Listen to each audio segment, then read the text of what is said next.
An Economic Review in its heyday. He was based in KL from 1995 to 99, and before that he was a journalist in the China Bureau of the Wall Street Journal, and also for the Far Eastern Economic Review. After that, he was in Washington, Hanoi, and Bangkok.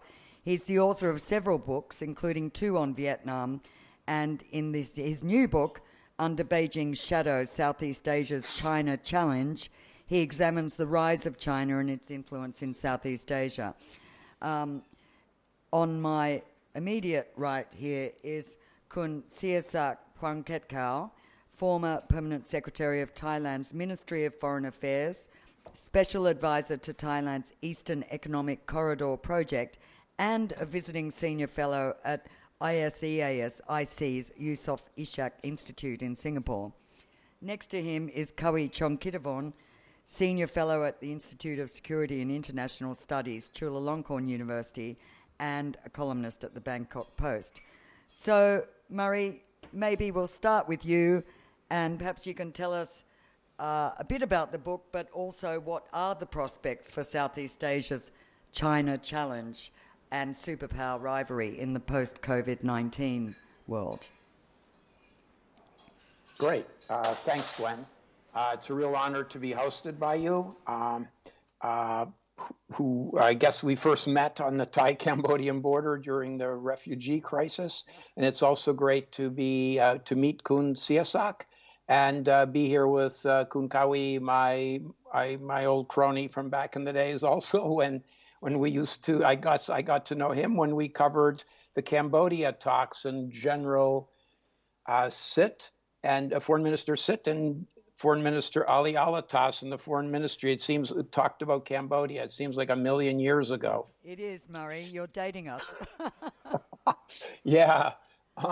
So as Gwen already alluded to my book, it's just coming out in the U.S. This weekend. So I'll give a quick summary of what the book talks about, and then I'm going to pivot to what might happen in Southeast Asia in the wake of with regard to its relations with China in the wake of the COVID. So the book is a broad brush look at how Southeast Asia is responding to China's rise. It goes basically country by country because the countries are so diverse. And it's really pretty fair to say that the countries view China as both a challenge and an opportunity. It describes a lot of the economic cooperation, which countries view as very important. Countries in Southeast Asia view as very important. China has helped fire up the economies of virtually all the countries, and its tourists have also been very critical in places like Thailand, where you have 10 or 12% of the GDP is made up of tourists, of which China is now the largest contingent. And that's obviously going to be whacked by COVID. The other economic component I dealt with a lot in each country is the Belt and Road Initiative, which actually is struggling a lot harder than some of the pure trade stuff. I think China is facing a lot of problems negotiating interest rates and terms of agreement, problems getting land and permits.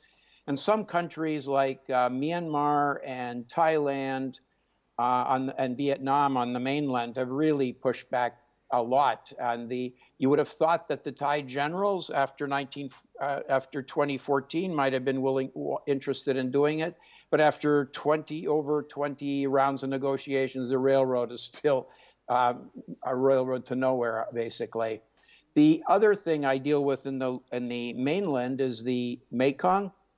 You guys had a event here recently that I watched that talked about the Eyes of the World satellites, showing that China was capturing a lot of water the last few years, and this had a huge impact on behind its dams, and that this was having a huge impact on the agriculture, the level of the Mekong, and agriculture, fishing, rice growing in Laos, Thailand, Cambodia, and Vietnam.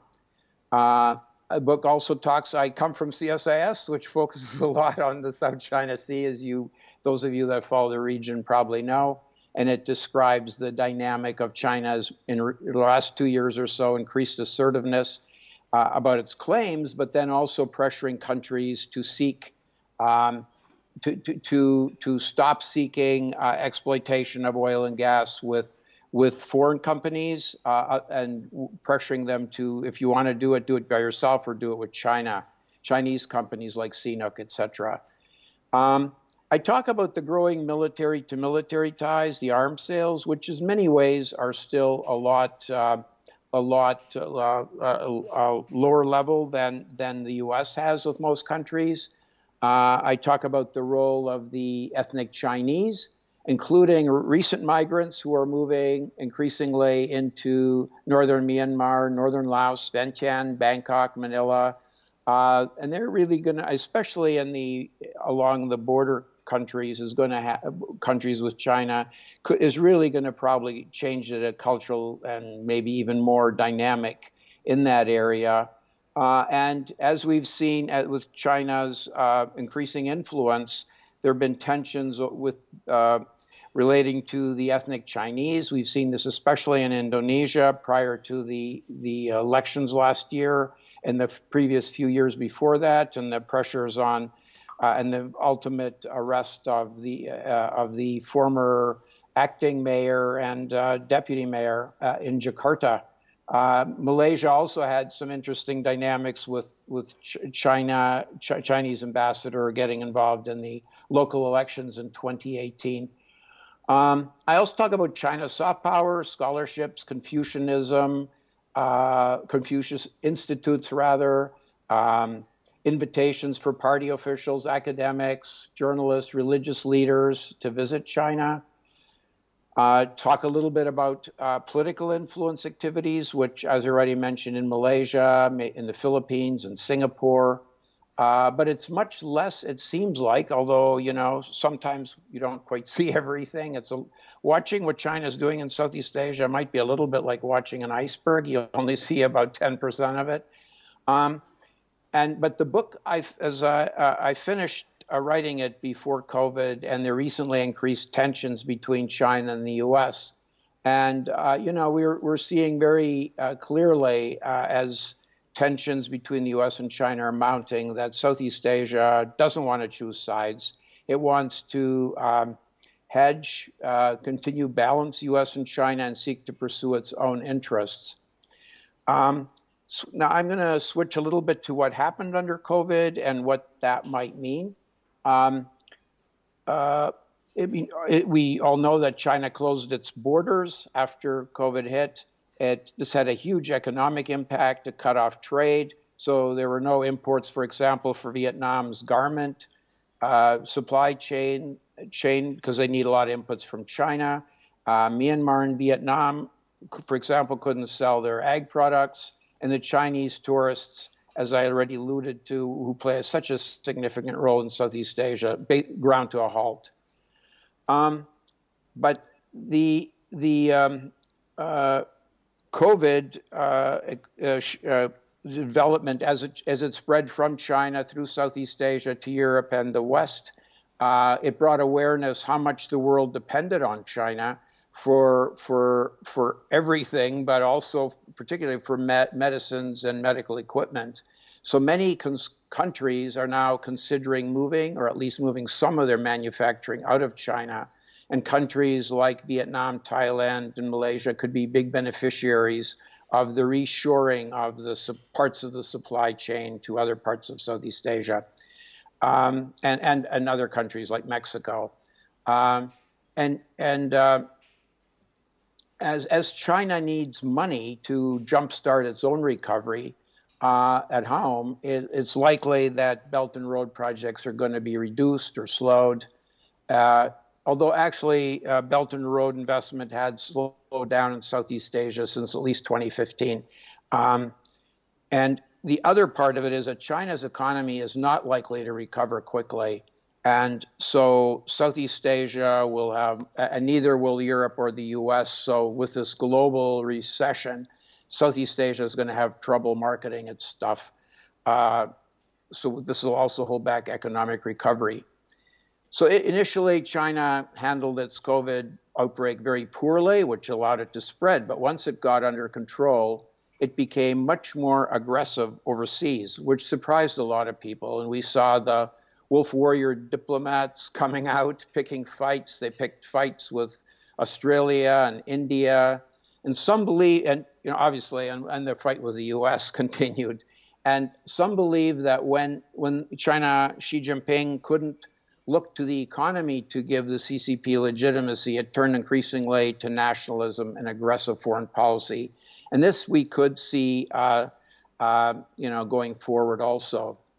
And so it resumed, very quickly resumed its assertive activities in the South China Sea, as I said in talking about the book already, but it pressed Vietnam and Malaysia not to develop oil and gas.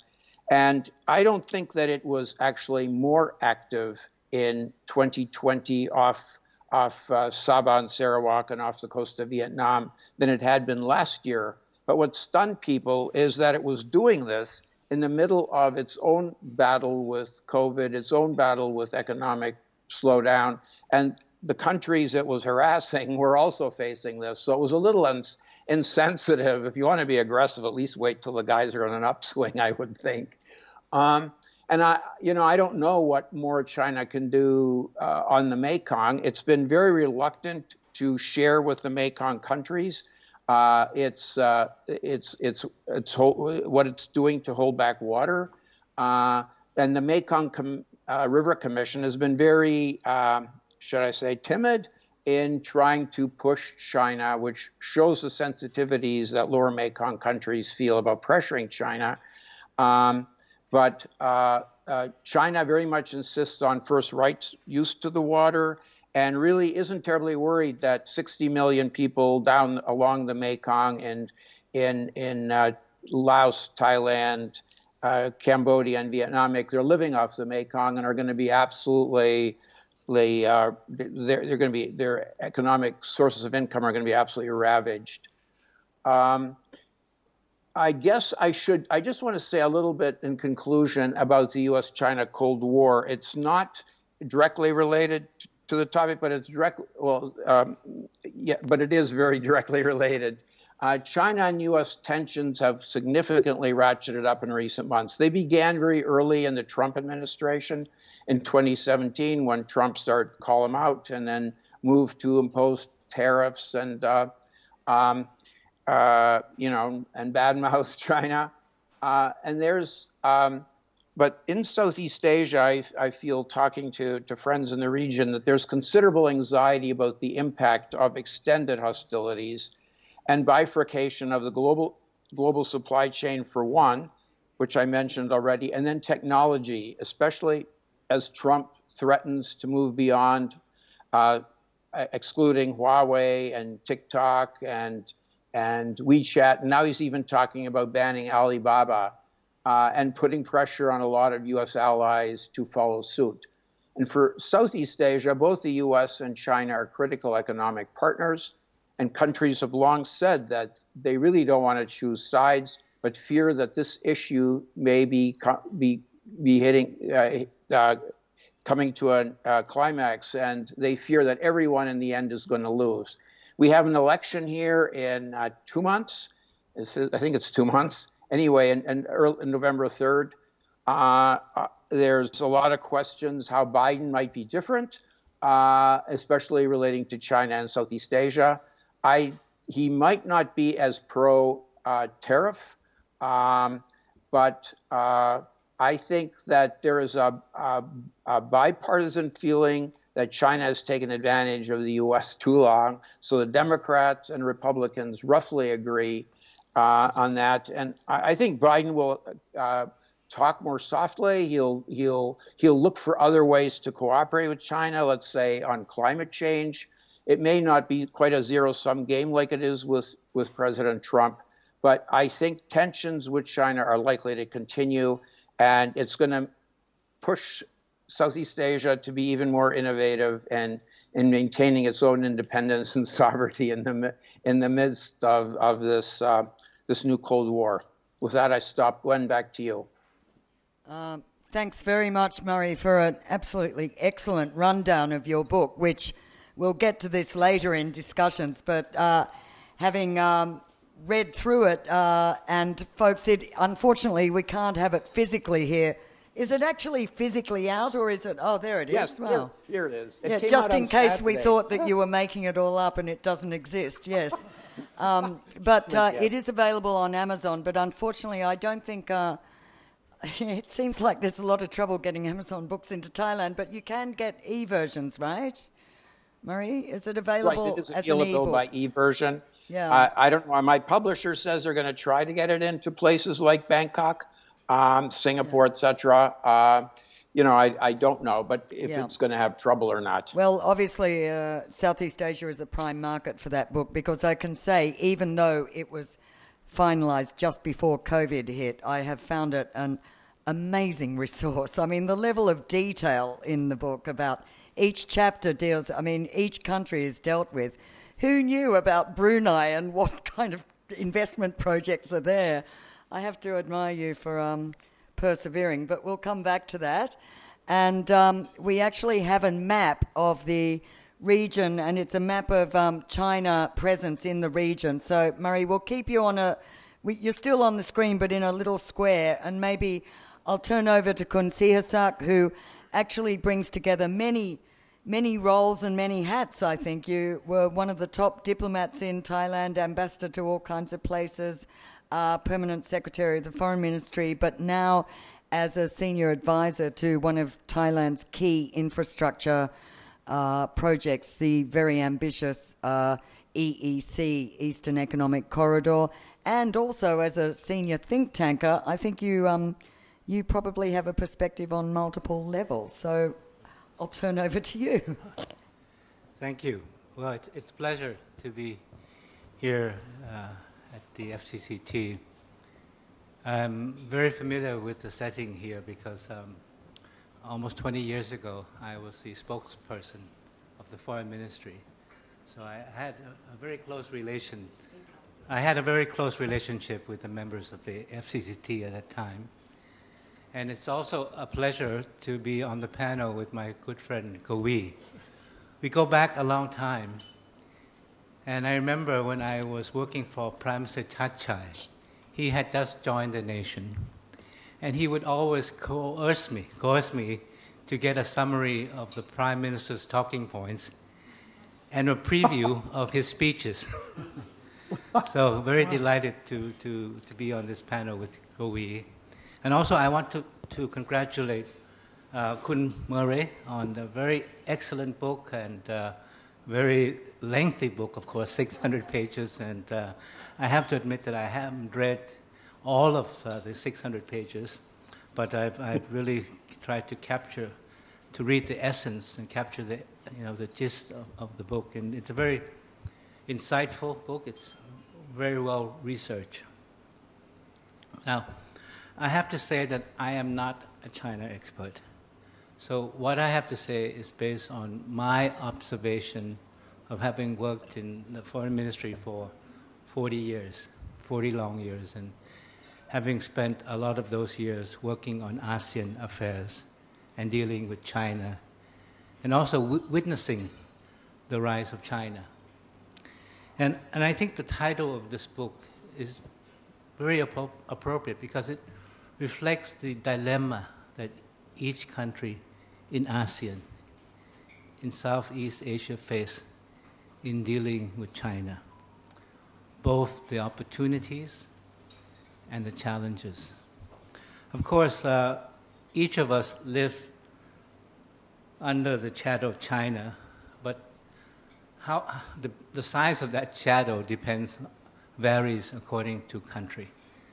The geographical proximity, the level of engagement, or the level of dependency that we have on China.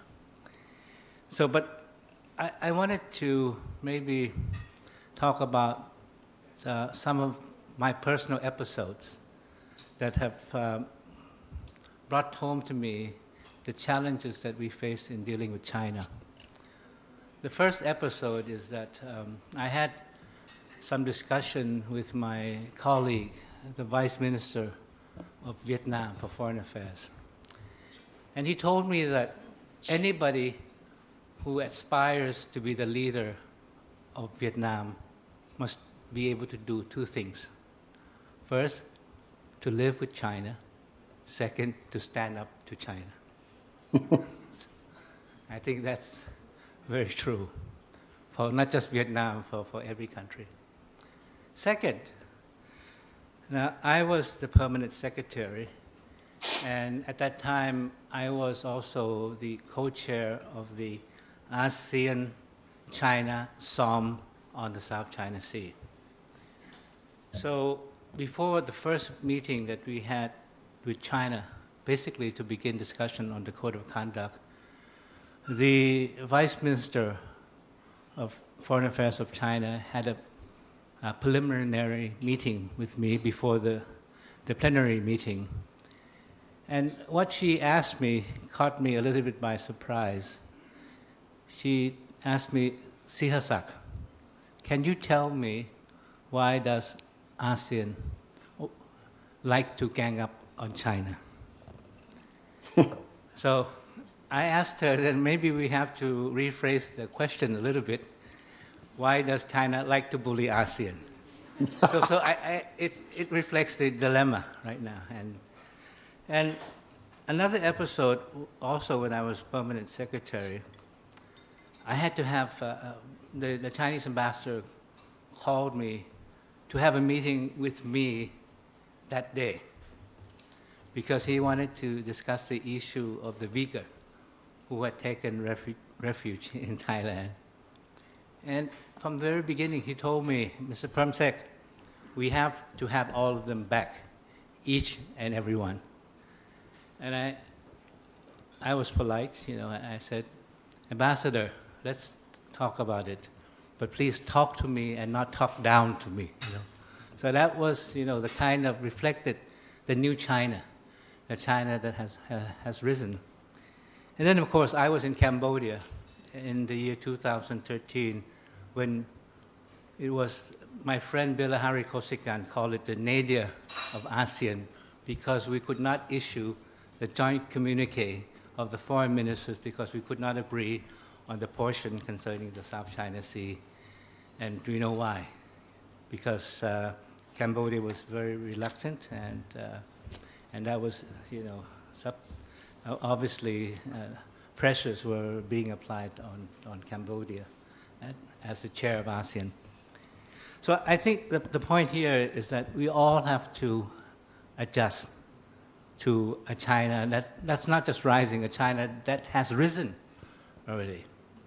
So the first adjustment for me, speaking as someone who has been involved in the making of Thai foreign policy, is I think many in Thailand still cling to the notion of China based on old days, the days of the Cold War. And we forget that this is not the same China anymore. So when I talk about the Cold War, it was, remember the Cold War being played out on mainland Southeast Asia, what we perceive to be Vietnam's expansionism, supported by the Soviet Union, and then Vietnam's invasion of Cambodia. And so we were the frontline state. And the crucial support came from China. And without China's support, the support of the United States and ASEAN, we could not have survived. And eventually we were able to pressure Vietnam into accepting a political settlement. So I think the notion of many people in Thailand is like China is the benevolent brother, the big brother of Thailand. And if we make requests, most likely China will consent. And China attaches priority to Thailand. But I don't think that's the case anymore because China is a global power. And it has a very expansive interpretation of what its interests are. It's not as in the days of when China was embarking on the on its economic development. So we have to accept the fact that we're dealing with a new China right now. And this new China, which is much more confident than before, revision or not, I'm not sure, but I think what it seeks is more space for itself. It seeks to have a greater say in the international order and greater recognition. And this has become more evident under Xi Jinping, under his policy of the China Dream, rejuvenation of the Chinese nation, because more and more the element of nationalism is being played out or being more prominent in the conduct of China's foreign policy. So I think, for me, China is the reality that confronts each and every country in Southeast Asia. And how are we going to deal with that reality? And the problem for me is that individually it's going to be very difficult. We have to work together collectively as ASEAN to deal with China, to live with China.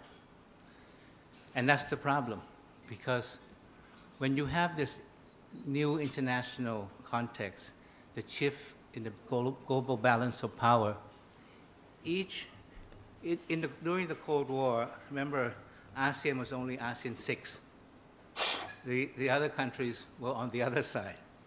And so we had a common perception of the order, the regional order, what constituted the threat to our security.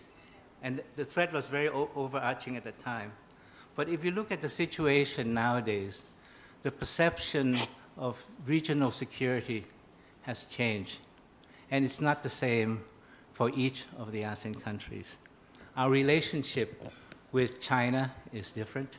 Our relationship with the United States is different.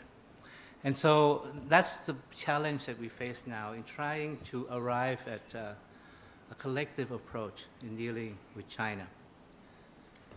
The other challenge that we face in working towards a collective approach is the United States.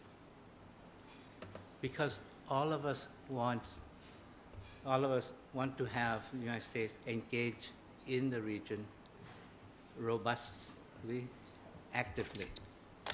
But I think many of us still have doubts about the sustainability of U.S. commitment, especially to mainland Southeast Asia. You know, you look back in history, Thailand was the most important ally in the conduct of the war in Vietnam. Utapao, which is going to be the new airport, was the air base from which the B-52s went on flying mission to Vietnam. And then suddenly there was an election in 1968. You had President Nixon coming into office. He announced the Nixon Doctrine, and pretty much he said bye-bye to mainland Southeast Asia and normalized relations with China. We didn't know about it. We knew about it after the fact. And then the U.S. sort of disengaged from mainland Southeast Asia, and then came back again when Vietnam invaded Cambodia, because this was where the Cold War was being played out. Because this is where the Cold War was being played out, when Vietnam invaded Cambodia.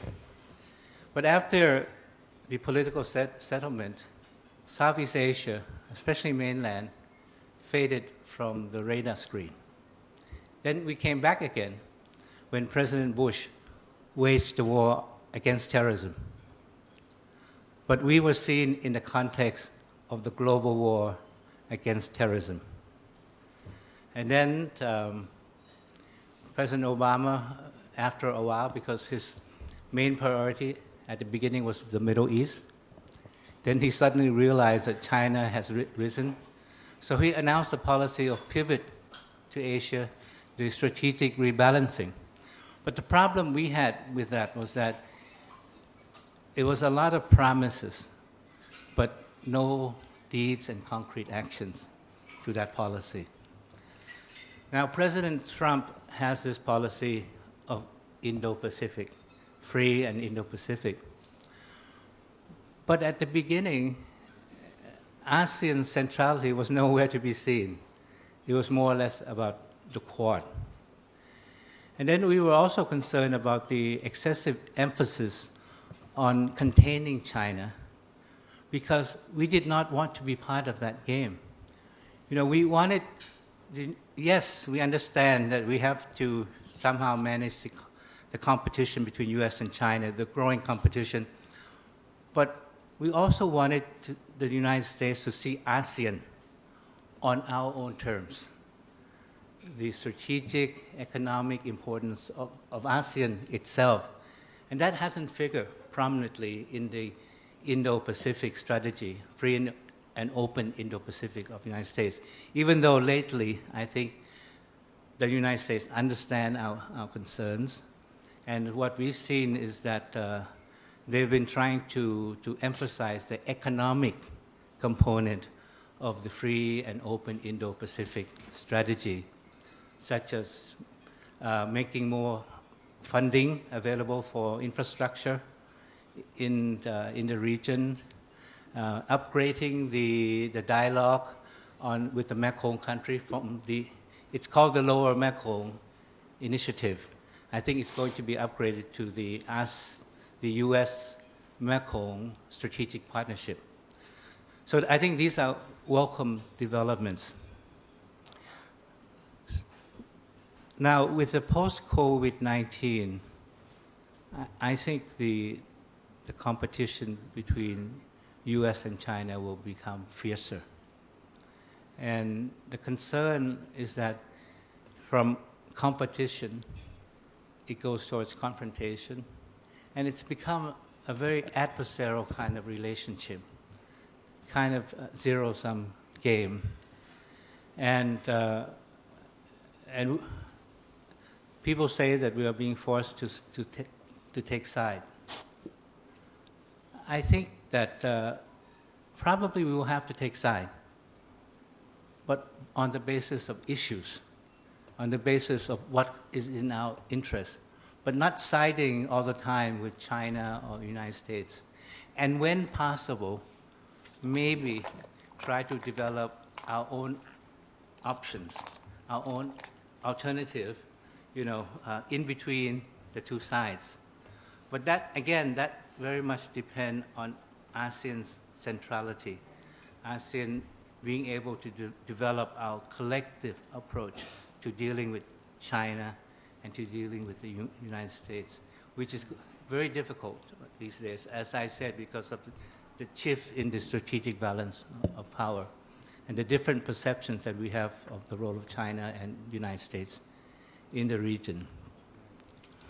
And the other challenge, I think, is that China has become a bipartisan issue in the election. I think both sides, whether it's the Republicans or the Democrats, they see very clearly the challenge from China. And perhaps, I don't know, maybe President Biden, if he's elected, would be more understanding of the region. But again, I think for the Democrats, the element of democracy and human rights are very core issues in their foreign policy. So perhaps sometimes, I think with President Trump, it's very clear what he wants. And it might actually easier to deal with President Trump. But with President Biden, yes, he understands foreign policy, he understands, the big picture. But again, issues as democracy, human rights, even trade issues are bound to be very important in the next administration. Anyway, so those are my comments at this stage, and I'd like to give the floor to Kawi. Yep. Thanks, Khun Siasak, for an excellent view, rundown, and some interesting thoughts there. I'd like to come back to that and ask how you think that it would be possible for this region to selectively take sides on particular issues. I don't think that's an option being offered by either China or the US, perhaps. But we can come back to that. Before we turn to Kavi, I'd just like to remind people watching on Facebook, we've had quite a lot of interest there, so maybe there are quite a few viewers out there. We will take questions. You can just ask them on the Facebook stream. My colleague here, Matthew Tostanen, is monitoring those questions, and they'll be asked on your behalf, and also we'll, of course, take questions from the floor. So for now, we will turn to Kawi, who has loads of views on these and many more issues, I think, Kawi. So maybe initially you could address the question. We've moved a bit onto this post-COVID scenarios, whether you think that China's influence is likely to lessen or increase in this region as a result. Well, thank you very much, Gwen. It's good to be here again. In the past 35, 36 years, I has been around with FCCT. People comes and go, but I'm the only dinosaur, as you can see. Murray mentioned we covered the war in Cambodia. I met Gwen when she was very young girl at the time, but we miss each other. And we're sitting with my, well, he called me friend, but at the time he's a senior official, you know. I must get everything from him, you know, every day to write my articles and report. Today, actually, it's kind of difficult for me to speak about the book, because the book is very thick. I glance to the part on Thailand, Malaysia is all familiar to me. I like to congratulate him, very good. And he truly a journalist because he put everything, you know, iota information and this and that. He afraid that his friends as a journalist said that, oh, you forget to mention this, you forgot to mention that. I would say that to him, but having said that, I have 3 points to make. I like to pick on the issues that Murray touched upon, Gwen also touched upon, and also Siasak touched upon on 3 issues. One, whether China in the post-COVID influence has already expanded. My answer is yes, and it will expand even further. But at the same time, it will be under close scrutiny as never before seen by not only ASEAN member, because ASEAN also learn more about China through America, through the West response to China during the COVID. That's my first point. And the second point that, I will come back to the first point. The second point that Murray also raised is the Mekong region. The Mekong region will become a big issue from now on, because I think in the next months or years to come, Mekong will become like the issue that will be internationalized.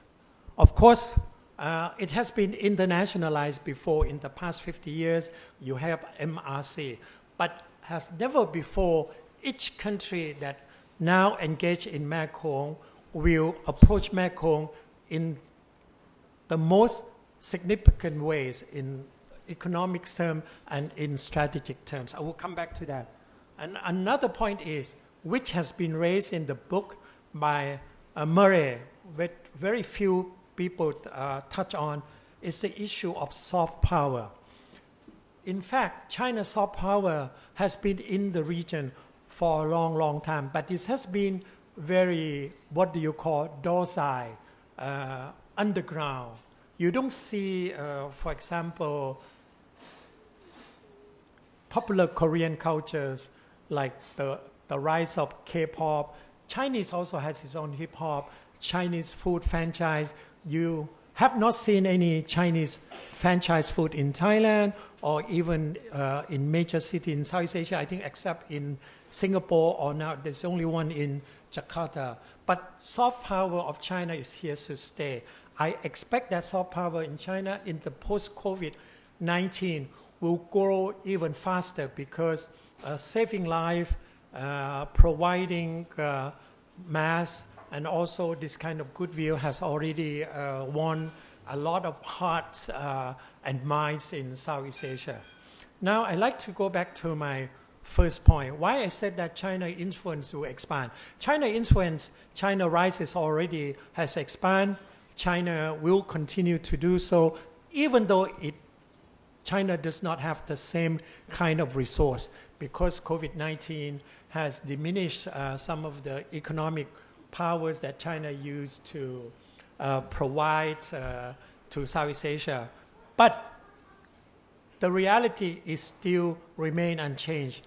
All ASEAN economies will require Chinese assistance, economic term mainly, for example, investment, as you can see during the second quarter of this year, ASEAN overall Southeast Asian trade with China has already increased and replaced EU as the number one trading partner. And I think this trend will continue. But what has changed is the ASEAN, individual ASEAN member country respond to China differently. I think Murray Hiebert has chronicled it very well, and also CSIS. In my view, I think each country know exactly how to deal with China and how to deal with United States in protecting their own national interest. Even though you can criticize certain countries, for example, in the case of Cambodia. I have followed Cambodia. I think Cambodia has done very well in engaging China, exploiting China. I really cannot criticize Cambodia at all because Hun Sen realized to overcome economic difficulty, whatever it wants at the moment, is China that can provide. Laos as well, Laos has been engaging China in the way it fit into their national profiles and interests. You look at the way China and Laos negotiate on the high-speed train. I think by the end of next year, the trains will be complete, the high-speed train project. And our Murray also mentioned the high-speed trains that Thailand has negotiated with China 5 or 6 years ago. I'm happy to tell you that the first phase of 3.5 kilometer has been quite successful, 76%, okay? So you still miss that point. But anyway, what I'm trying to say, it's just the beginning. So there's still a lot more. It's about 252.5 kilometers, and there will be 14 agreement that they have to negotiate. At the moment, the first and second phase of 3.5 has proceeded rather well. It shows you that each country has its own sort of an instinct in engaging China. So I think America thought that, if Washington come out strongly in supporting ASEAN, ASEAN will probably jump and jump in the bandwagon. I think that was a miscalculation. Washington, in the past few weeks, probably was very disappointed because you have seen Mike Pompeo came out strongly siding with ASEAN on South China Sea, but there were very small reaction from ASEAN country because ASEAN country realized that it would not say anything, particularly after America made strong decisions. You can see that ASEAN members, when they respond to China, they respond in the most discreet ways because that's the way. And I would like to tell you that China has offered a lot of projects toward ASEAN, and as much as I have followed, I think there are more than 100, around 130 is not really exact, projects that ASEAN have not yet taken up at all. So a lot of people thought that ASEAN would succumb to China offering or assistance. That is not the case. ASEAN has its own mind. When you have 10 different countries, sometimes it's very difficult. But from time to time, you'll be surprised that ASEAN do have common position in engaging China. Our former permanent sec, actually he should have been foreign minister, he refused. He mentioned that ASEAN should coordinate more in engaging China. In fact, ASEAN actually is doing more in engaging China. Actually, this is one of the biggest challenge that ASEAN has with its number one dialogue partner. And I think from now on, as you can see next week, there will be another Lanchang Mekong Cooperation Summit which has been delayed next Monday. And Lanchang Mekong will be my second topic. Lanchang Mekong is a big issue. It's a big issue because China has done so well in the past 5 years. It has invested a lot of money, invest in the building up institution, investing in putting money in all sorts of projects, over 300 some projects. So that kind of progress has finally attracted United States and its allies to do more. In the past year, you have seen Japan, Korea, New Zealand, Australia, many American friends have been active in the development scheme in Mekong. There are all kinds of frameworks. At least I think there are 13 cooperative frameworks with different countries and international organizations, but none has done such tangible progress like Mekong Lanchang cooperation. And as CSIS has pointed out, America realized that for the past 10 years, under the Lower Mekong Initiative, it has done very little in the most tangible way for Lower Mekong cooperation. That was sad. I think America should have done more. But America claimed that it has done a lot, for example, teaching English for people who live in the Mekong region. This is one of the most tangible, and I hope that with the upgrade of the LMI, from now on, unfortunately, though,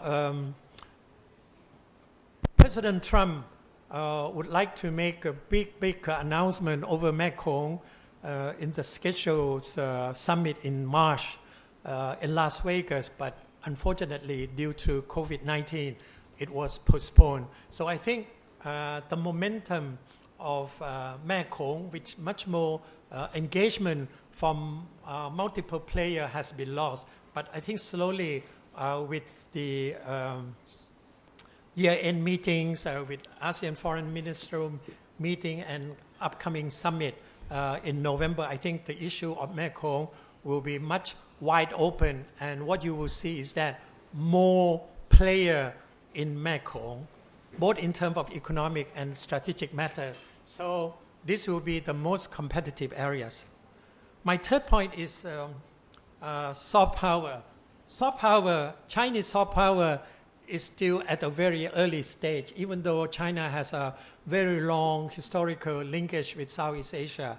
But Chinese soft power is still very state-directed. So it's very difficult to be popularized like the Japanese, like the Korean. In fact, Korean culture has now become so popular in Thailand so fast. In less than, say, exactly, it should have been less than about 17 years. It started with 2003 when the Korean hip-hop won the international hip-hop competition in London, and that gave the rise of Hallyu, and that the government tried to spread the Korean interpretations of Western culture and then spread out. At the moment, Chinese soft culture finds its way in the state-sponsor institution, as Murray Hiebert had ably pointed out in his book. One of them is Confucius, 孔子学院's in Southeast Asia. I think approximately there are 35 of them. Thailand has half of them, about 16 or 17. If you look at the China soft power, Thailand is the friendliest country toward China. It has one of the largest number of consular offices in China, and also we welcome China. Now nearly, this is the figure I got unofficially, the nearly close to 1 million Thai study Putonghua, and also our loyal families also have close tie with Chinese leader, and that also encouraged the study of Chinese language. But so far, the Confucius Institute in Thailand has not yet played the kind of functions that the Chinese government has expected, because apart from teaching Putonghua, there's nothing much Confucius Institute has been able to do. I think you have to look into the future whether the so-called 16 much more Confucius Institute could be able to provide the kind of objective the Chinese set forth. For example, spread Chinese culture, Chinese knowledge, and other things about China. So overall, what I like to say, soft cultures, Chinese soft cultures in Southeast Asia still need a lot of push. And it's only when you have less state management will Chinese culture become more popular. One thing you will see in the food cultures in Thailand, this is only very recent. Those who like spicy food will know that in Sichuan there is so-called mala. Mala is really hot spicy. If you eat something with mala, la jiao, it will burn your tongue. And that, for the first time in Thai history, after the long linkage, it caught on with some of the Thai food who like Chinese cuisine. For example, it was brought in by the Chinese entrepreneurs in the past few years, when you have new generation of young Chinese who came to Thailand through seeking higher education. As you know, now there's a lot of Chinese young entrepreneurs come to Bangkok, come to Chiang Mai, come to southern Thailand, study in Thai university and stay on and get some employment and do some startup. And some of them have started this kind of small restaurant. In the past, when you go to Chinese restaurant, you go to Chinese restaurant for celebration, for wedding ceremony, for new promotion. But now you can go to Chinese restaurant, small and moms and pop, throughout Thailand.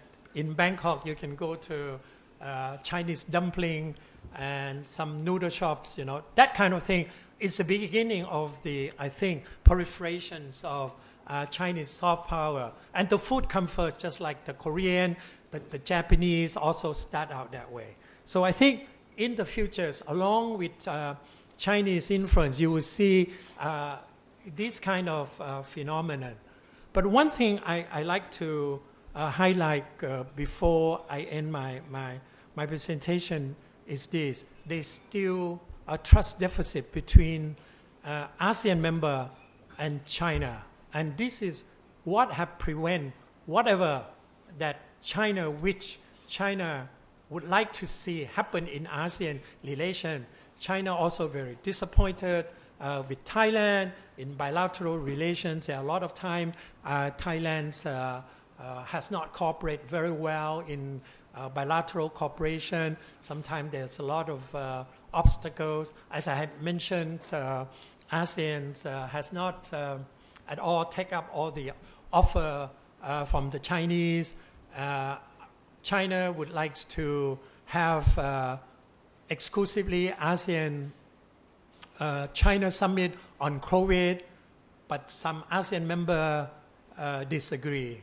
And at the moment, because of the competitions between the United States and China, China has proposed to ASEAN that it would like to upgrade its relations with ASEAN into a much higher level than strategic partner.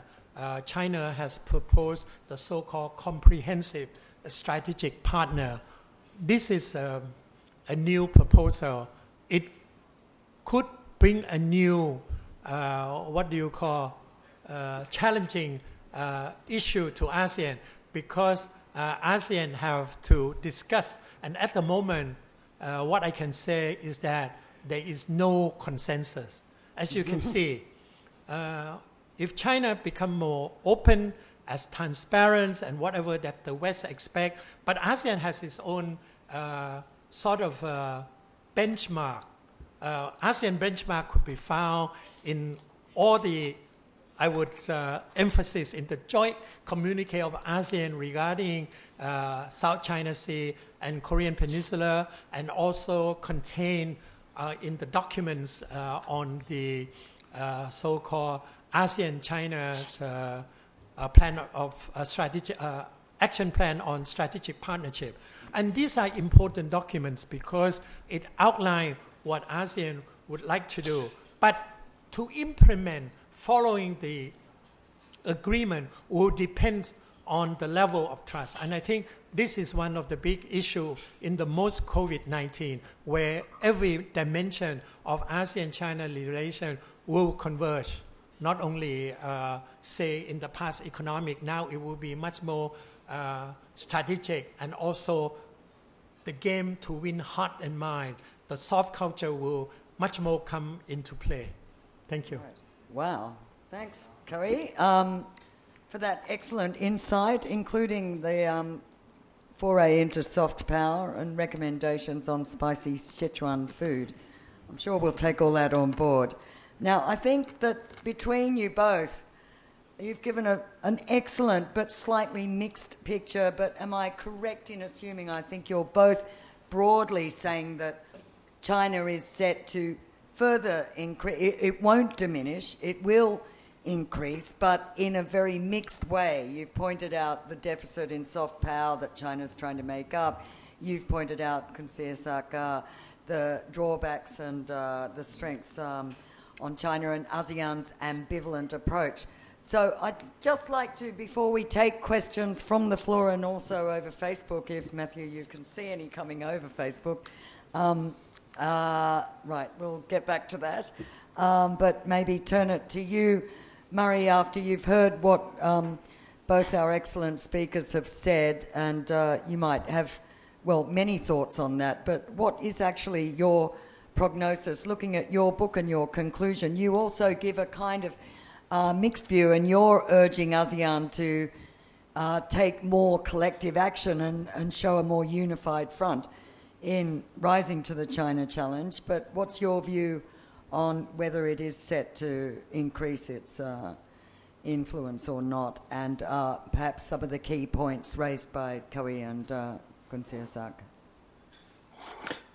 Yeah, I don't... sorry. Am I on? That's good. No, that's good. I don't really have many differences. I really appreciated both of their input. I learned a lot, especially from, how Thais are thinking about this. I just have one little quarrel with Kawi, my old friend, and that is, yes, China, the Langchan Mekong initiative has done a lot of projects, yes, but China's not talking about water is actually hurting Southeast Asian countries like Laos, Thailand, Cambodia. It's the Tonle Sap is actually, its survival is at stake. We're seeing that it's used to be a river that expands and contracts, and that helps with fish spawning. And the Mekong Delta in Vietnam is threatened by if it doesn't get silt and it doesn't get enough water, it's threatened by salt water coming in from the South China Sea. And so I think, yes, China, we can kudos that they're doing more than everybody else, but they're also doing more damage than anybody else in spades. And I think ASEAN is giving them a free ride at this point. It's really a very critical problem what they're doing. It's no longer a joke after 2 years in a row. ASEAN is calling it El Nino when it is a little bit of that, but it is that China is holding more behind 2 dams in the upper Mekong, holding more than all the water in the Chesapeake Bay and close to Washington.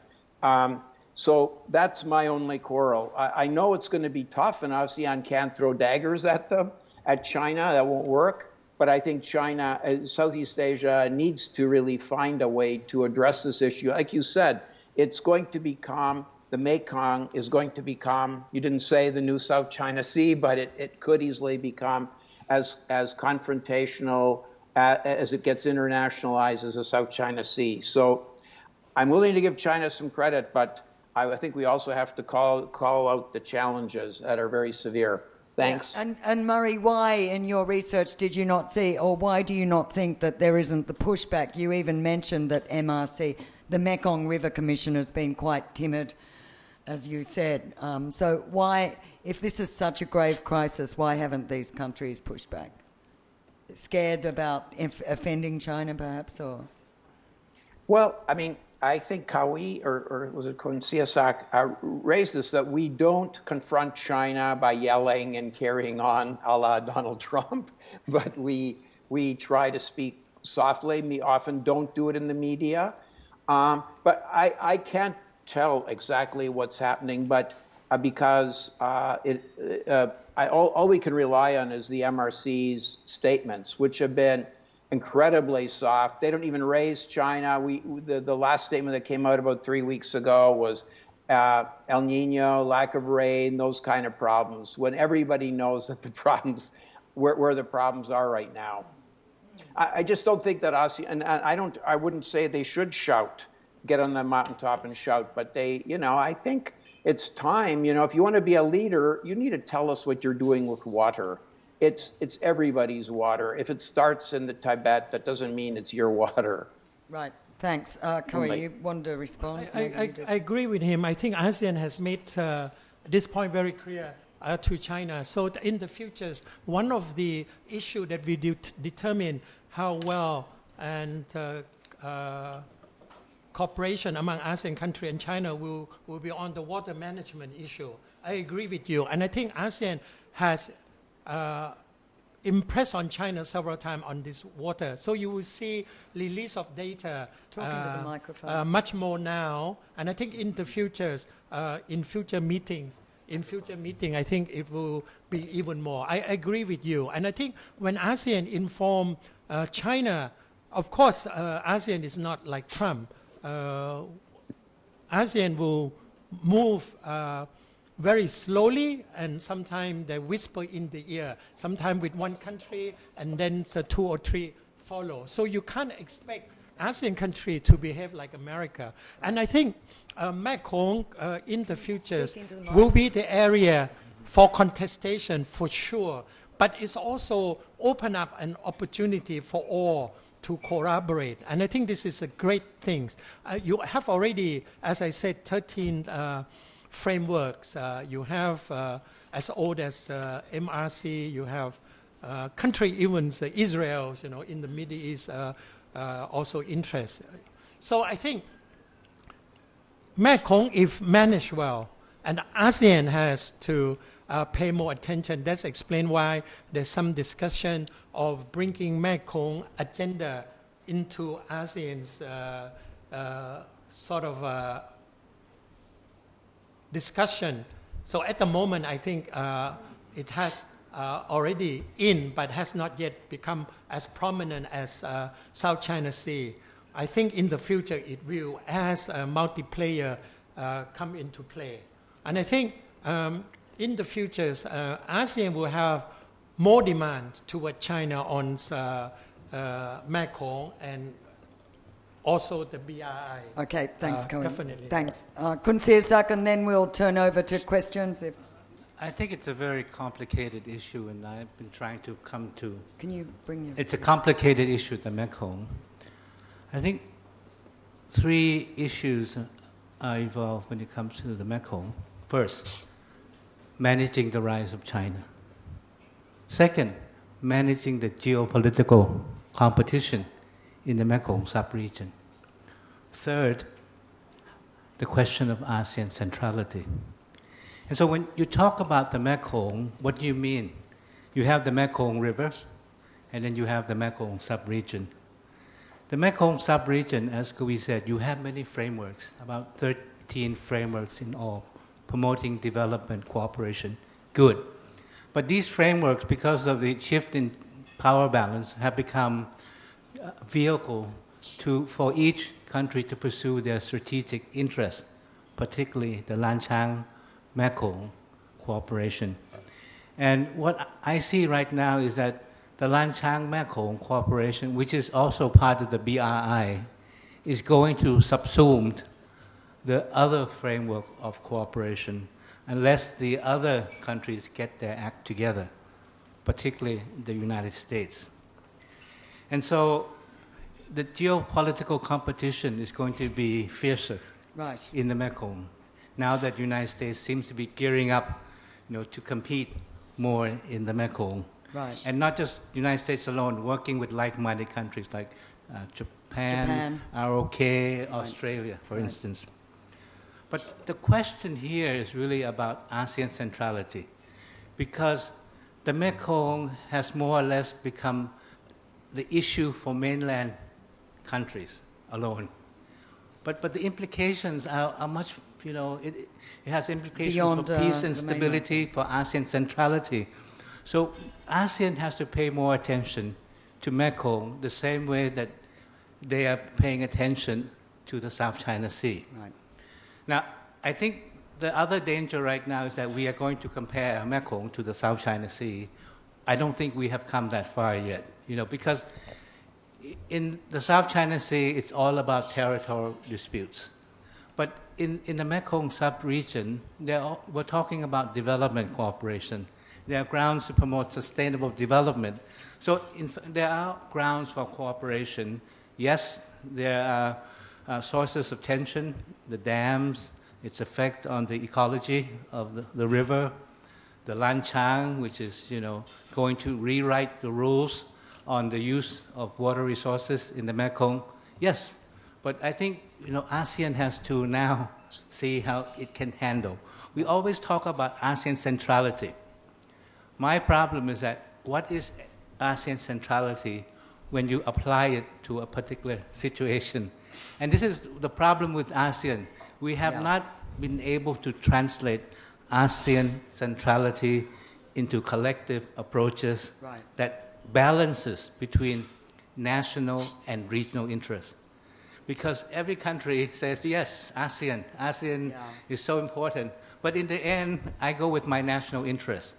But what's important is that if you protect the regional interests, that's the best way of defending the national interests. Right. And somehow, in this time of shift in the balance of power, all this gets lost among the ASEAN countries. Yeah, thank you. I'm glad you raised that, but I'm not going to let us career down the path of debating ASEAN centrality principle, which will pull this right off track. But you've really got a point, and ASEAN has to get its act together, but for various reasons, you can't see them reaching a consensus on these particular issues in the Mekong.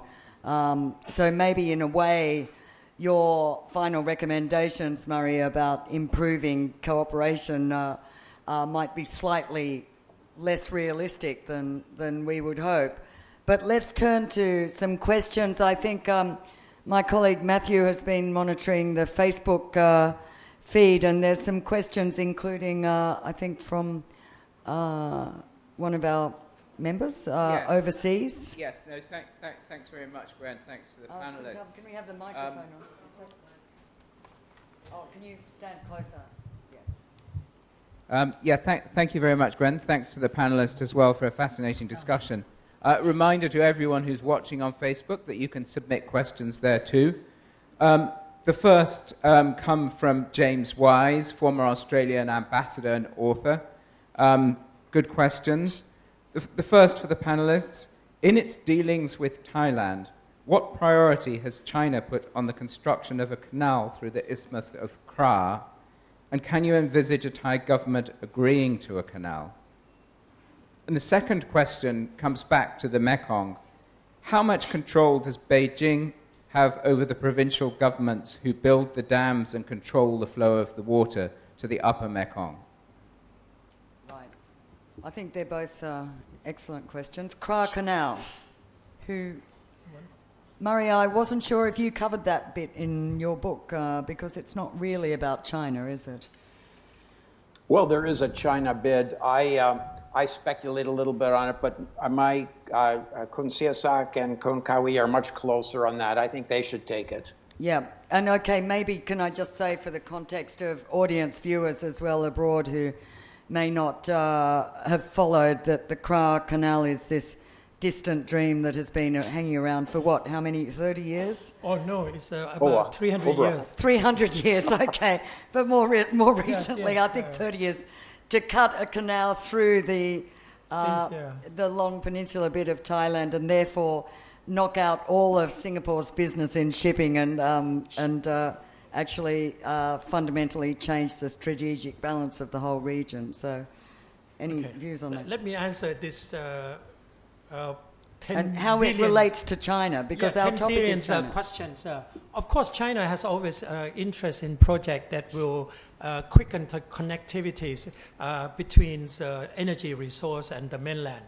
So whatever it is, that's my first answer. Second answer on Kra Canal or Klong Thai, the name has been changed. And I think in recent years you have seen that the government, the elected MP recently has set up subcommittee to study. My take is that I don't think it will happen, but the study will continue. At the moment, from my own count, there are 27 feasibility study about Klong Thai or Kra Canal. So they talk about the pros and cons and whatever, just like CPTPP, you talk about pros and cons. In the end, the decision has to be made. But in the case of Klong Thai, I think it will be very difficult. It is difficult because it's not involved only the decision of Thailand, because now you have sort of a new geopolitics and the interconnectivities among nations. For example, now you have the kind of land link China has between the mainland and the Gulf of Bengal through Jopio. And you also have other routes that increase the connectivity. Certainly, if you're Thai politicians and MP, it's good to set up this committee to study the possibility of Klong Thai, because there will be some funders. And mind you, these funders are not only the Chinese. In the past, there were American funders and also the Japanese funders. But so as an issue, now, of course, you have Thai politicians who invite the Chinese because the Chinese are much more friendly and much more open. They have more but money. my take, I don't think it will happen. Right. But the study will continue as long as it's drawing the kind of funding sources and to induce some more studies. Well, thanks. I'd like to also ask, Kun Sihasak, you're working with the EEC, and obviously for this ambitious Eastern Economic Corridor project for Thailand, having the canal cut through would be revolutionary, right? So is that taken seriously at all in the EEC context? No, the idea of Kra Canal comes back from time to time, but technically feasible, but I don't think, politically and commercially it's going anywhere. It's viable, because we live in connectivity doesn't require having to dig a canal in Peninsula Thailand. Right. Right now, one project that I feel has been put on hold is the deep sea port in Dawei, because that deep sea That's in port Myanmar, is of just across. yes, Yeah. it's of strategic importance to Thailand, to Myanmar, and to the EEC, because if you and it's been agreed, in fact, in principle, between Myanmar, Thailand, and Japan to work on this project. But We might want that map, Kuntam. But- Do you want to show the map again? the momentum has slowed down a bit. But the idea is that we're going to have this deep sea port in Myanmar in a place that is called Dawei, which Just is in that south. which is in the southeastern part of Myanmar. And it's only about 350 kilometers to the border with Thailand in Kanchanaburi. And from Kanchanaburi to the EEC is really only about 5-6 hours with the highway now. So if we complete the expressway, and Thailand is funding the part from the border of Thailand to Dawei right now. We've offered financial assistance to Myanmar. Now, if we have the construction of the deep sea port in Dawei is completed, connected with the two DC ports in EEC, Lam Chabang and Map Ta Phut, we will in effect have a land bridge, which will be by road and by rail. And it's only about 5 to 6 hours. So, in effect, I don't think, if you have this land bridge, Right. we don't really need the Kra Canal. Right. Okay. Well, I think also realistically, even if Thailand started building Kra Canal now, that would take 30 years at least. Whereas Dawei, if they started building, well, they've already prepared ground, could take 5 years. But anyway, perhaps we could move on and address another question unless the second question was about how much control provinces in China have over the dam building in China. Do you know about that, Murray, in terms of the water flows along the Mekong? Or, I mean, That's a really good question, but I don't know the answer. I wish I had thought of asking it before. But yeah, some of this stuff, especially exactly how much China was holding back there, was only been out for about 2 or 3 months, and it also the information. We knew they had a lot, but we didn't know they have quite this. They didn't know they had this much, and so exactly who's in control, I don't know. I'm going to actually try to find out. right? Yes, Kun Sin. I think for China, the Mekong River serves two purposes: energy and navigation. Now, for countries in the lower basin, the Mekong is the lifeline. It's about food, it's about agriculture, and of course, to some extent, about energy. So I think the question of dam it has to be, the priority of Beijing, because it was intended to provide energy for the southern provinces of China, Yunnan and Guangxi. And so, but I believe now China is probably more sensitive about the effects of the dams on the upper reaches of the Right. Mekong, because, I think even in Thailand, before these dams, especially in Laos, were built to supply electricity to Thailand, I think it's politically difficult nowadays to do something like that, to fund dams in Laos. Right. And you may recall that China had intended to explode the what do you call The bank. the rapids, the rocks in the Mekong River, so that their big ships could come down from Yunnan all the way to Laos. But the NGOs protested, and fortunately the Thai government listened to the NGOs, and China has more or less abandoned plans to dredge or to explode the rapids and the rocks in the Mekong River. Right. Thank you. I think we have, yes? Oh, sorry. Phil's there and then Matthew.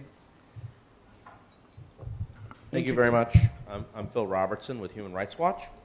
Actually, I wanted to ask questions about the lower Mekong solidarity. Actually, it's a sort of geopolitical question. Because as we're seeing right now really disastrous situations both for Cambodia and Vietnam with the Mekong. There's the water still hasn't reversed in the Tonle Sap, threatening fisheries that account for between 60 to 75% of the protein for the Cambodian people. We're looking at salinization of the delta, and you would expect that Cambodia and Vietnam, as lower Mekong countries, would be really exerting pressure on China and Laos about this. But in fact, what we see is, Cambodia has really become the new favorite boy of China in Asean. It used to be the Burma or the SBDC, where as soon as the ASEAN meeting finished, the Burmese delegate would be on the phone to Beijing to tell them everything that happened in the meeting. Now it's Cambodia that's doing that. And, with the new sort of global Cold War between China and the United States coming, you're seeing now Cambodia going with China. So what's the question? And Vietnam going to the U.S. So the larger question is, how can you actually see any sort of solution for the Mekong when you have this sort of dynamic between Cambodia and Vietnam? I mean, they used to be allies, but increasingly it looks like Cambodia is completely gone with China. So will there be a solution for the lower Mekong, or are we just going to allow this to continue on as it goes? Right. Okay. Who's first? I think you all have something you want to say. Well, yes.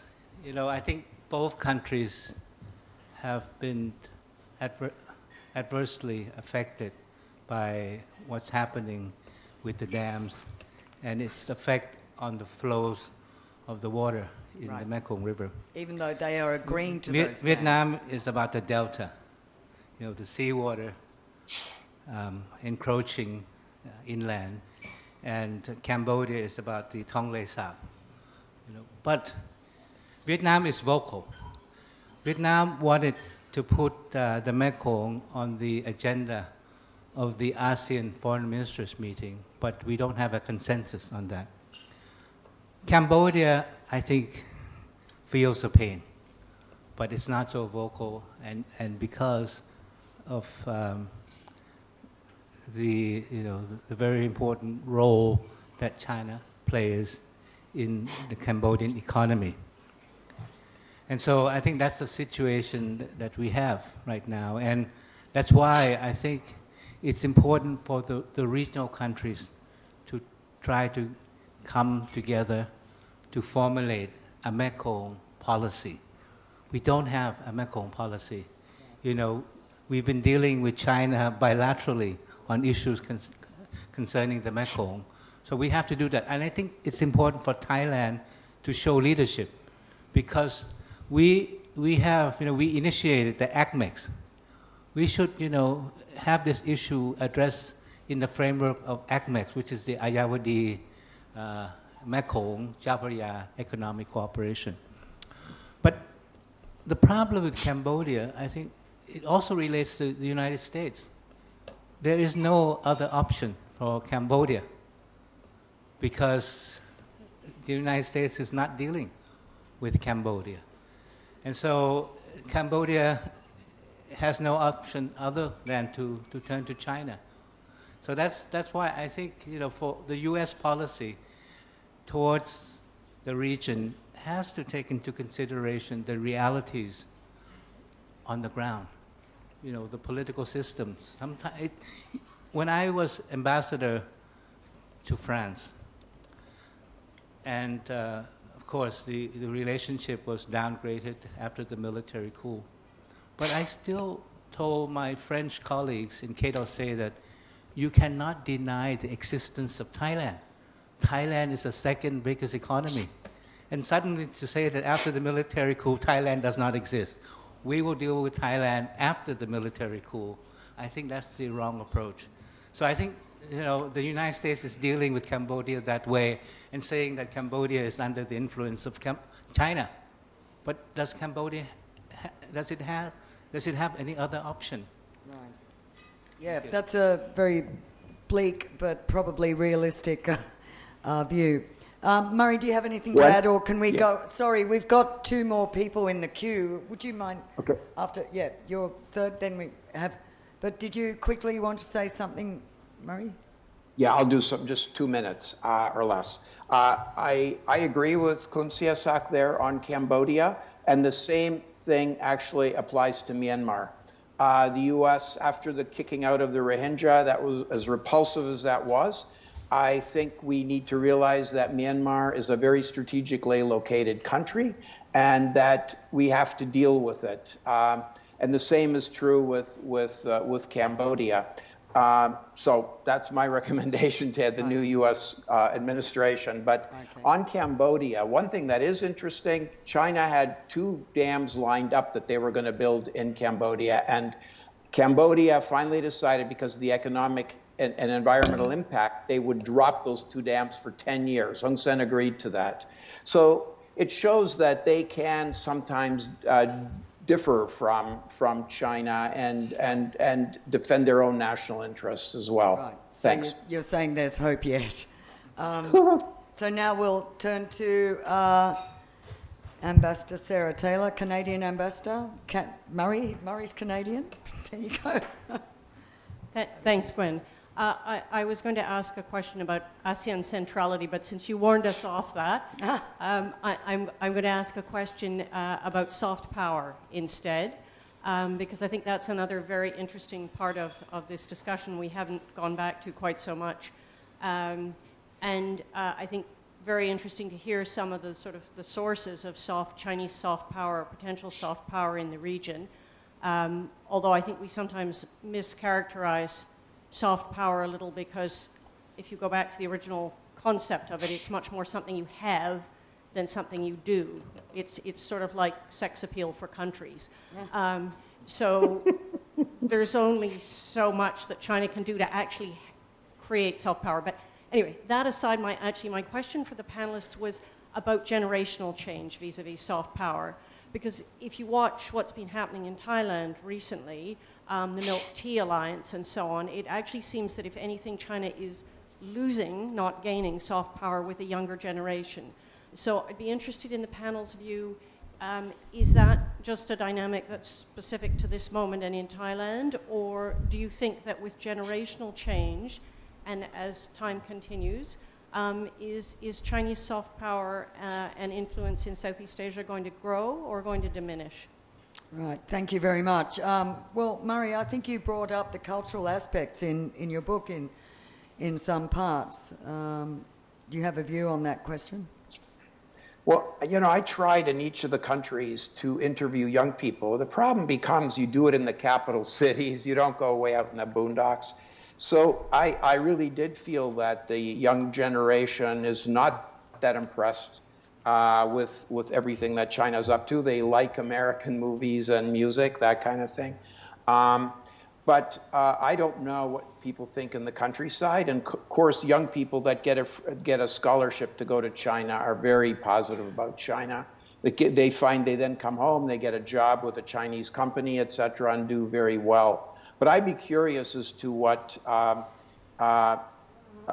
Kawi has found. He's looked a lot at soft power. Do you find that it goes beyond Bangkok in some ways, that where some of the questioning of China's soft power, do people in the rural areas also have this feeling, or are they much more pro-China, more accepting of China? I think if you use TikTok, then you know that China's soft power is coming in all kind of form. And I think it will increase in the future, to answer the ambassador question. But whether it will take it in one form or another, it depends on the country. I think you must study the case of Thailand, because Thailand is the friendliest toward China. It take in the language, and it take in the Chinese movie, it take in the series and all that. And actually, Thailand TV series very popular in China during the boycott of the Chinese government of Korean TV drama. yeah. So the Thai has a TV drama has been the number one export to China. This kind of similarities and interconnectedness sometimes will boost. But whether this thing will happen in Indonesia, I don't think so because of the long cultural difference, and also the Indonesian is a completely, I don't want to go into detail. But in the case of Malaysia and Singapore, I think the Chinese soft culture will also proliferate in the futures, not in the form of digital technology, Huawei or something like that, but also in the food, in music. Music in Thailand is not as popular as in Malaysia or in Singapore, but certainly they have a common theme in this popular culture of food, eating, and traveling. I think this will increase Chinese soft power. I think, but also the point was mentioning things like this milk tea alliance, which was the milk actually tea young alliance, people of ganging course. up to protest the growing influence of Yes, China on popular culture. That is a good question. Yeah. It's something new, and I think I have yet to follow whether this group, how big it is, and what kind of issue will be taking up, because they're taking up a much more prominent issue on human rights. Right. Because human rights is rather clear, very clear issue that the young people are Well, interested. and I think Hong Kong has rattled everyone in the region, watching yes, aghast yes. at what's happening in Hong Kong and the security law being passed. That has been a very big reminder to young people throughout the region. Yes, I think we need to follow up on the multi-alliance. Right. And I think this is a new phenomenon and indicated that new generation, whether in Southeast Asia, will have a different impression, Right. different It's not knowledge the same of thing, yes. Okay.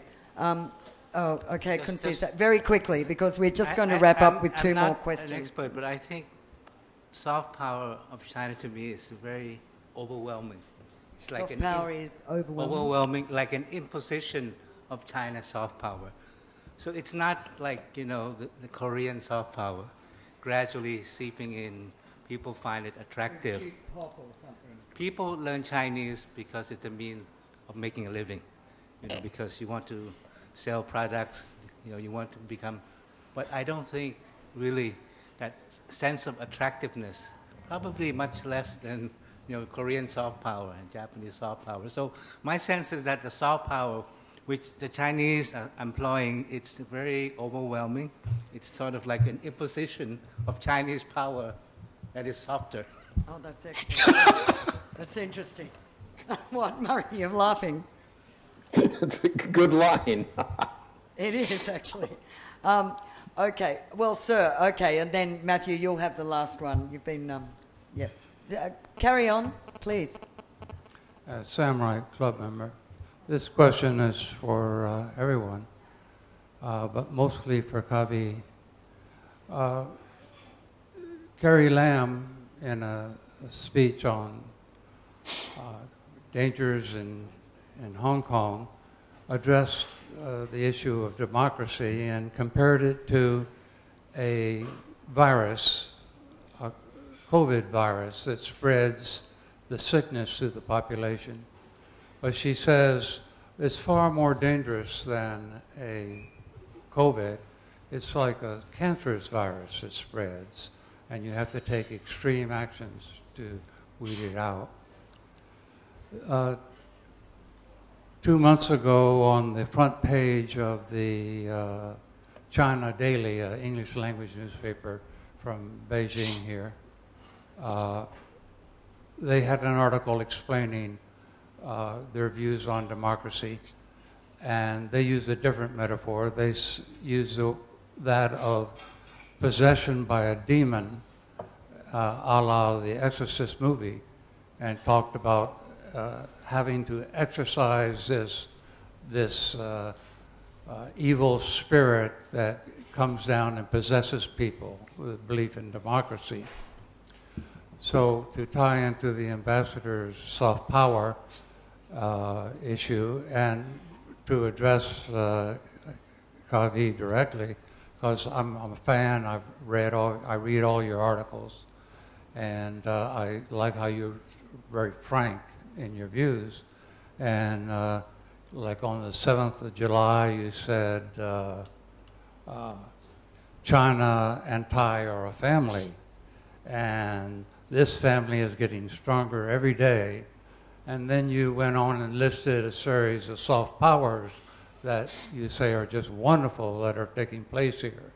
30,000 Mandarin students. Huawei has been chosen for... So could we have the question? Okay. So the question is then, thank you. How in soft power, which Chinese is developing here in Thailand, how are the issues of their views on democracy, particularly in today's heated discussion on democracy, how are Thais to deal with China and this issue? Well, it's a good question, but I cannot answer because soft power has many aspects and is evolving. And it's a good question, and I like to follow also. I think in the future you will see how it evolves. At the moment, I cannot say. I mean, you give a very good example. That's my answer. Right, okay. Thank you. Over to, unless anyone else wants to say something on that the issue of... No? All right. Thank you very much. Matthew, over to you. Wonderful. We have another question from Facebook. This is from Kun Peter from the Thai Ministry of Foreign Affairs. And the question is specific to Thailand. It's, may I ask for your views on Thailand's role in driving ASEAN forward post-COVID? But to spread that a bit beyond Thailand as well, and Thailand's obviously done quite well in handling the COVID epidemic, could I just sort of hijack that question and ask about what about other countries, and perhaps particularly Indonesia, given its size in the region? So first of all, in Thailand's role in driving ASEAN forward, and then other countries too. Thanks, that's excellent, particularly merging two questions in one, which gives us a very nice final question.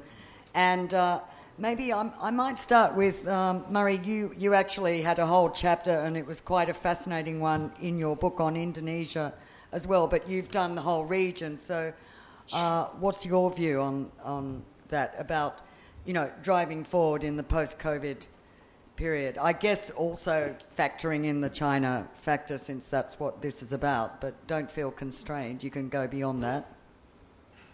Well, I might actually go beyond that. I think a lot of Southeast Asian countries would like to see Indonesia play a more activist role in ASEAN, play a more active role globally as the biggest economy, the biggest population in Southeast Asia. But it did that to some extent under the previous president, SBY, but under Jokowi, he has been very focused on the domestic economy and very focused on COVID, which keeps running a little bit amok. Indonesia and the Philippines are having real trouble bringing COVID under control. So Jokowi is really focused on that and bringing in economic recovery. So I think in the short term, next year or two, I don't think we should look to Indonesia to play a very big role beyond just a regular member of ASEAN. I don't see it being a driving force at this point. Right. And I turn it over to Kun Siasak, who has watched Indonesia up close. Do you see any chance that Indonesia could play a bigger role? Well, also in the short term. I think you could also address the question about Thailand specifically as well. Is that it for you, Murray, or did you have further that's point? fine. No, that's enough. I think this is also related to the question that the ambassador was going to ask about centrality. One of the very real problems that we have now. Can you speak up? One of the very real problems that we have now within ASEAN, especially on the issue of ASEAN working collectively together, ASEAN centrality, is the question of leadership. ASEAN, when you look back especially they say at the height of ASEAN success during the Cambodia conflict, we had strong leadership from Indonesia, strong leadership from Thailand, Malaysia, Singapore. That doesn't exist anymore, because many of the countries are looking inward domestically. Their priorities are domestic priorities now. So and also ASEAN is not 5 or 6 original members anymore. Those days we saw eye to eye on many, many issues, but we have to accept the fact that once we had the expansion to 10 countries, and they didn't go through the historical struggle with us from 1967. So that poses a challenge in terms of ASEAN unity, centrality, and the question of leadership. Now, for Thailand, I think, since because of our domestic politics, we have not really, to be very frank, been able to first engage long-term on foreign policy issues. Second, we haven't been able to sustain the initiatives that we have launched.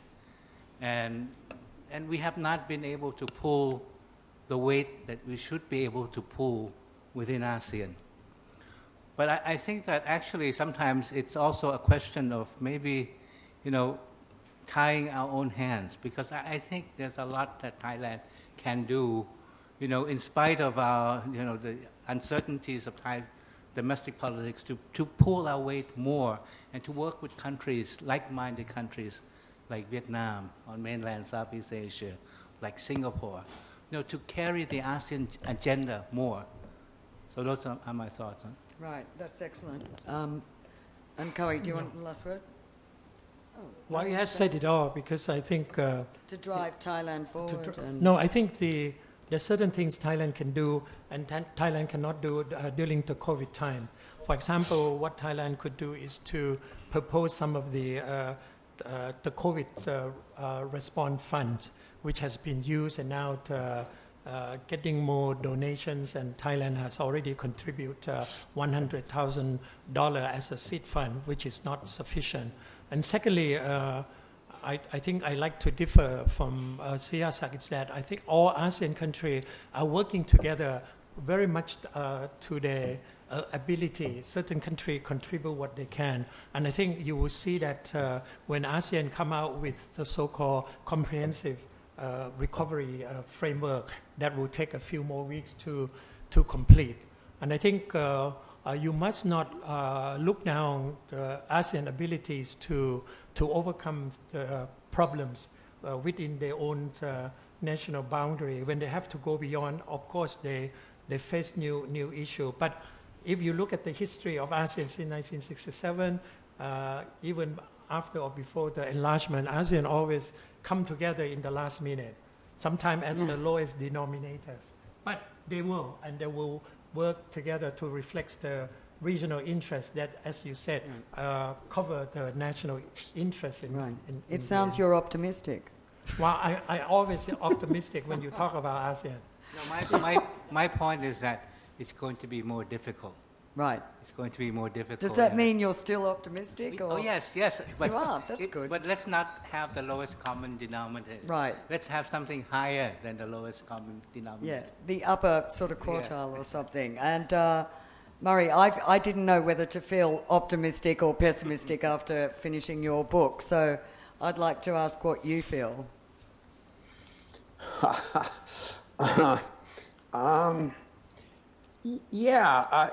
I guess I think there's going to be a lot of bumps on the road for the ASEAN countries, and so I think the dynamics between China and its neighbors is constantly going to evolve as the U.S. does certain things, as Japan and India and EU get more active. But I really do think it will be a challenge. And as I said in the conclusion, I think that ASEAN's, Southeast Asia's best bet is if ASEAN does recognize that it has agency and that it can play a role, but it's got to really unite on some of these issues. to work together rather than work at cross purposes, and that's a bit of a problem in the Mekong. That's a bit of as it is in the South China Sea, but hopefully they can get to some agreement. But I think in the end, you know, everybody has survived next to China for a very long time. Of course, China wasn't as powerful as it is now, but I'm optimistic that Southeast Asia will still be around in 100 years. Oh, well, that's a relief. Yeah, province of China. Not that any of us here will have to worry about that, but thanks for that. That's very reassuring. Good. And on that happy note, I'd really like to thank you all for coming tonight and our excellent speakers. Thank you very much. Murray for getting up at 7 a.m. or being online at 7 a.m. your time. That was a heroic effort. And I do recommend Murray's book is on Amazon, and we will see you again. Don't forget the events coming up tomorrow, Thursday, and ongoing. So thank you, and thank you to all the panelists. Yeah, thanks a lot, Gwen. This was great. Thank you. Thanks, Murray. Bye. Bye.